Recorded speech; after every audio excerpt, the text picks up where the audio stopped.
नमो भगवते तस्मै कृष्णायाद्भुतकर्मणे रूपनाम विभेदेन जगत्कीर्ति यो यतः सच्चिदानन्दरूपाय विश्वभूतपत्यादिहेतवे तापत्रय विनाशाय श्रीकृष्णाय वयं नुमः।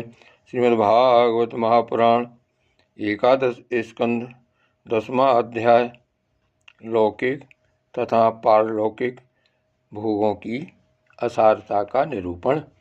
भगवान श्री कृष्ण कहते हैं, प्यारे उद्धव, यदि तुम कदाचित कर्मों के कर्ता और सुख दुखों के भोक्ता जीवों को अनेक तथा जगत काल वेद और आत्माओं को नित्य मानते हो, साथ ही समस्त पदार्थों की स्थिति प्रवाह से नित्य और यथार्थ स्वीकार करते हो तथा यह समझते हो कि घटपट आदि बाह आकृतियों के भेद से उनके अनुसार ज्ञान ही उत्पन्न होता और बदलता रहता है, तो ऐसे मत के मानने से बड़ा अनर्थ हो जाएगा।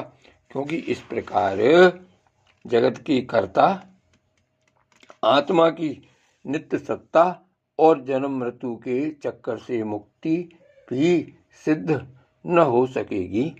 यदि कदाचित ऐसा स्वीकार भी कर लिया जाए तो देह और संवत्सरादि कालावयवों के संबंध से होने वाली जीवों की जन्म मरण आदि अवस्थाएं भी नित्य होने के कारण दूर न हो सकेंगी, क्योंकि तुम देहादि पदार्थ और काल की नित्यता स्वीकार करते हो। इसके सिवा यहाँ भी कर्मों का कर्ता तथा सुख दुख का भोक्ता जीव परतंत्र ही दिखाई देता है। यदि वह स्वतंत्र हो तो दुख का फल क्यों भोगना चाहेगा। इस प्रकार सुख भोग की समस्या सुलझ जाने पर भी दुख भोग की समस्या तो उलझी ही रहेगी। अतः इस मत के अनुसार जीव को कभी मुक्ति या स्वतंत्रता प्राप्त न हो सकेगी। जब जीव स्वरूपतः परतंत्र है, विवश है, तब तो स्वार्थ या परमार्थ कोई भी उसका सेवन न करेगा, अर्थात वह स्वार्थ और परमार्थ दोनों से ही वंचित रह जाएगा। यदि यह कहा जाए कि जो भली भांति कर्म करना जानते हैं वे सुखी रहते हैं और जो नहीं जानते उन्हें दुख भोगना पड़ता है, तो यह कहना भी ठीक नहीं, क्योंकि ऐसा देखा जाता है कि बड़े बड़े कर्म कुशल विद्वानों को भी कुछ सुख नहीं मिलता और मूढ़ों का भी कभी दुख से पाला नहीं पड़ता। इसलिए जो लोग अपनी बुद्धि या कर्म से सुख पाने का घमंड करते हैं उनका वह अभिमान व्यर्थ है। यदि यह स्वीकार कर लिया जाए कि वे लोग सुख की प्राप्ति और दुख के नाश का ठीक ठीक उपाय जानते हैं, तो भी यह तो मानना ही पड़ेगा कि उन्हें भी ऐसे उपाय का पता नहीं है जिससे मृत्यु उनके ऊपर कोई प्रभाव न डाल सके और वे कभी मरें ही नहीं। जब मृत्यु उनके सिर पर नाच रही है, तब ऐसी कौन सी भोग सामग्री या भोग कामना है जो उन्हें सुखी कर सके। भला जिस मनुष्य को फांसी पर लटकाने के लिए वध स्थान पर ले जाया जा रहा है, उसे क्या फूल चंदन स्त्री आदि पदार्थ संतुष्ट कर सकते हैं? कदापि नहीं।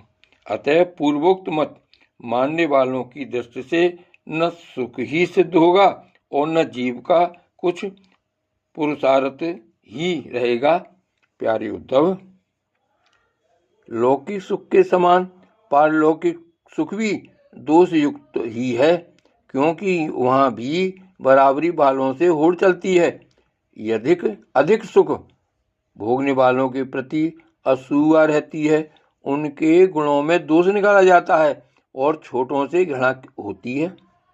प्रतिदिन पूर्ण क्षीण होने के साथ ही वहाँ के सुख भी क्षय के निकट पहुँचते रहते हैं और एक दिन नष्ट हो जाते हैं। वहाँ की कामना पूर्ण होने में भी यजमान, ऋतिज और कर्म आदि की त्रुटियों के कारण बड़े बड़े विघ्नों की संभावना रहती है। जैसे हरी भरी खेती भी अतिवृष्टि, अनावृष्टि आदि के कारण नष्ट हो जाती है, वैसे ही स्वर्ग भी प्राप्त होते होते विघ्नों के कारण नहीं मिल पाता। यदि यज्ञ यागादि धर्म बिना किसी विघ्न के पूरा हो जाए तो उसके द्वारा जो स्वर्गादि लोक मिलते हैं उनकी प्राप्ति का प्रकार मैं बतलाता हूँ, सुनो। यज्ञ करने वाला पुरुष यज्ञों के द्वारा देवताओं की आराधना करके स्वर्ग में जाता है और वहां अपने पूर्ण कर्मों के द्वारा उपार्जित दिव्य भोगों को देवताओं के समान भोगता है। उसे उसके पुण्यों के अनुसार एक चमकीला विमान मिलता है और वह उस पर सवार होकर सुर सुंदरियों के साथ विहार करता है। गंधर्व गण उसके गुणों का गान करते हैं और उसके रूप लावण्य को देखकर दूसरों का मन लुभा जाता है। उसका विमान वह जहां ले जाना चाहता है वहीं चला जाता है और उसकी घंटियां घन घनाकर दिशाओं को गुंजारित करती हैं।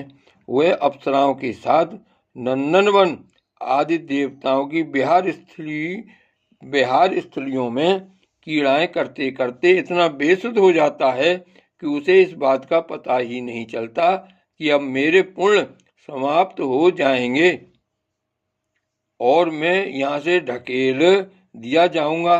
जब तक उसके पुण्य शेष रहते हैं तब तक वह स्वर्ग में चैन की बंसी बजाता रहता है, परंतु पुण्य क्षीण होते ही इच्छा न रहने पर भी उसे नीचे गिरना पड़ता है, क्योंकि काल की चाल ही ऐसी है।